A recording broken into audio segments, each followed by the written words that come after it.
Yo, what's good everybody? Patch 9.4 just came out.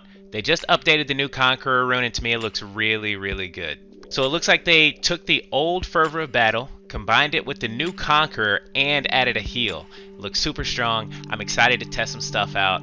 So I want to jump into the practice tool, run some scenarios, and see if this Keystone is as good as I think it looked. I also want to see if any champions might start to take this over the runes that they're currently running. For this video in particular, I'll be covering some of the champions I favor, the ones I like to play. And then at the end, I'll also give some overall takeaways and maybe my final thoughts on. During my testing, I try to use common combos and try to maintain consistency each time I run them with the different Keystones. I'm sorry if they aren't the cleanest. I'm sorry if they aren't optimal. I'm sure there's plenty of you out there who are better than I am that could do them cleaner.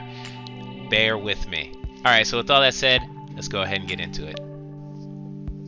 The two scenarios I'm looking at are the level 2 skirmish and the level 6 all-in. I want to start with Graves as he's the most interesting to me. Generally, Graves can take fleet footwork, but he can also take electrocute and hail of blades depending on what he needs. So let's compare all three to Conqueror and see what we get.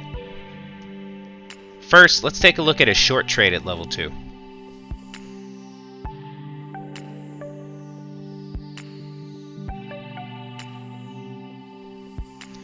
As we might expect, Electrocute does the most damage, and although Conqueror comes close, it's not quite as good. Hail of Blades takes the overall DPS award. Now let's take a look at a longer trade that allows Conqueror to proc. In this scenario, I go ahead and take one more auto after Conqueror is activated. DPS across the board drops as Graves' slow reload time catches up to him. Hail of Blades still takes a commanding lead in DPS with the extra attack speed helping him reload. With the additional 2 auto attacks, Conqueror surpasses Electrocute in total damage in that same amount of time.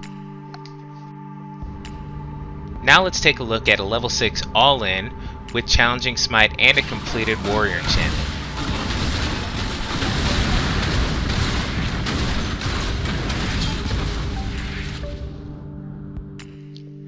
Worth noting here that all of the DPS numbers take a hit due to the ticking damage of the Challenging Smite. In parentheses, you can see the DPS number when the combo finishes before the extra ticks. Also, minor inconsistencies in the combos will also affect the DPS numbers, but we're more interested in the total damage here, as the time span is pretty consistent.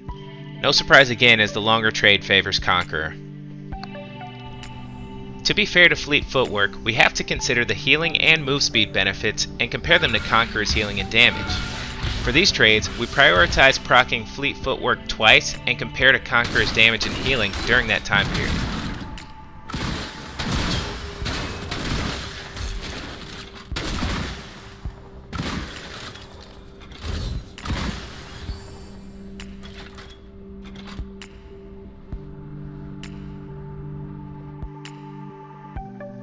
In the time it takes to achieve 2 Fleet Footwork procs, you've healed almost double that amount from Conqueror. However, Fleet Footwork does start off with a heal ready and additional bonus move speed for a full second. This is really useful in escaping any fights that you don't want to take. Here's a level 6 all-in trade with Fleet Footwork and Conqueror.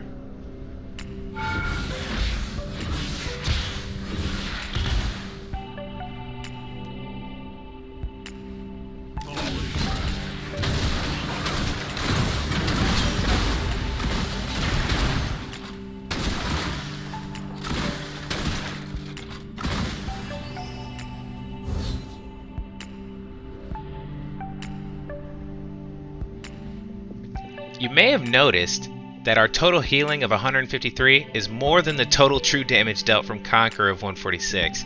I think this means that we're healing from the true damage of all sources, including the Challenging Smite.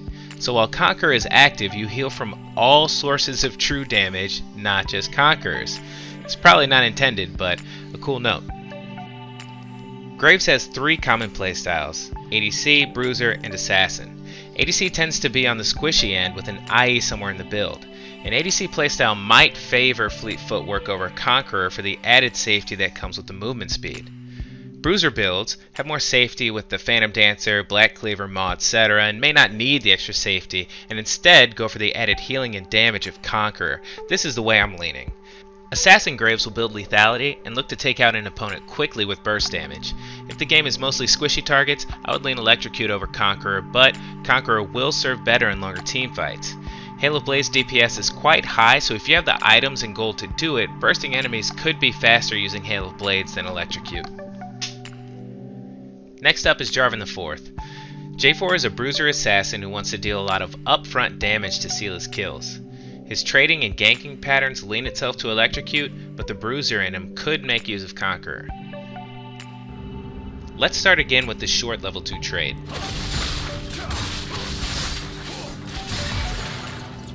No real surprise here, this is Jarvan's upfront burst with the Flag Dragon passive auto combo.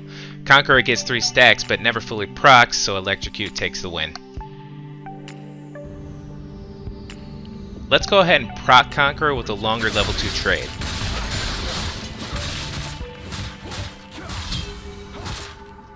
Here, proccing Conqueror and the additional auto, we see that the total damage numbers are the exact same at 474. In a ganking situation, you and your laner have likely killed the enemy before Conqueror even procs. In a duel, it may be more beneficial for you to stall for your cooldowns as opposed to trading autos with the opponent. I'm not sure there's a clear benefit here. We shall rest when we are dead.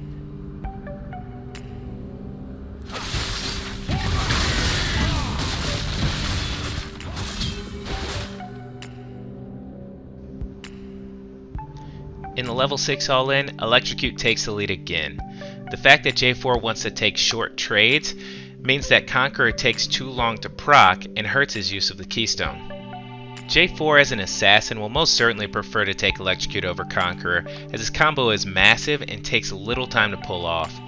As an off-tank bruiser who builds Warrior, Black Cleaver, and then Tank, there's room for Conqueror in the late game, but the fear is his early game will struggle too much and likely isn't worth the trade-off. If you're going full tank Cinder Hulk Jarvan, Aftershock is a consideration to make that we didn't cover here. Lastly, we have Kayn. Kayn is a bruiser who has the ability to turn into an assassin or a tank shredding bruiser in the mid to late game. In the past few patches, Kayn was starting to enjoy Conqueror as an alternative to Electrocute. Kayn already has a weak early game, so let's see if he'll like the rework to Conqueror.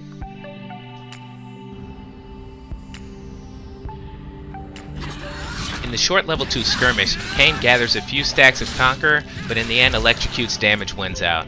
Kayn's early dueling isn't the greatest to begin with, but ganking and dueling is essential to gather your passive in the early game.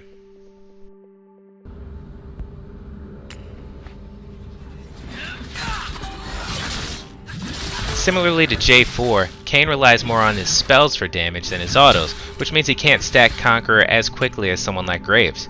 With the previous Conqueror, he could attack with a rotation and wait for the Conqueror to activate after the 4 seconds.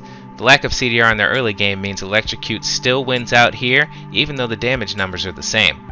Quick skirmishes and sure kills are the way to go for Kayn before you get your passive. With Blue Smite and his ult ready, Kayn is able to close the gap and weave in auto attacks with his spells for more damage. Here is where I really thought Conqueror would have taken the lead, but because it still takes most of the trade to stack up, it doesn't compete damage-wise. If the trades were to go on much longer, Conqueror would take the edge, but with the damage numbers being this high, the reality is we've already gotten what we came for. Electrocute wins again. Electrocute seals the deal for Kayn in the early game, but the reality is you don't play Kayn for his early game, you play for his passive and his mid to late game. Rost is still super strong and you can play him into tanks or squishies. I think in a game with a lot of tanks and bruisers, I prefer Conqueror. The team fights are going to be longer and you're going to be actively dealing damage for a longer period of time. With more squishies, it looks like you could probably take Electrocute even on Rost. For Blue Kayn, Conqueror is off the table. There's no way. You want to take Electrocute so you can deal damage quickly and escape just as quickly. So either Electrocute or Dark Harvest would be better options. All in all, I like the new Conqueror Keystone. I think it'll find its place in the jungle. I think it's super strong. I was surprised at the amount of healing that it actually gives you, and it still competes damage-wise with other Keystones. I think that's what makes it so strong. I was also kind of surprised that the stacks don't increase by 2 on 2-hit skills, like Graves double proccing his Q, or Kayn, you know, the first dash of his Q deals damage, and then the second spin of his Q deals damage. So I was surprised you didn't get 2 stacks off of that. It feels like Conqueror will continue to be that late game keystone, and that's great. Maybe this will allow them to boost the damage and usability of Dark Harvest for other champions that aren't Karthus. Yeah, other than that, I plan to do more testing with champions who prefer press the attack, like Zen, Warwick, Jax. I assume those guys are going to like it too. We'll see what happens. If you're interested in seeing a video like that, let me know. Otherwise, tell me what you think about the rune, about the new Keystone, Conqueror, and yeah, guys, like always, I hope you learned something. I'm Thonk. Keep your head up. Keep grinding.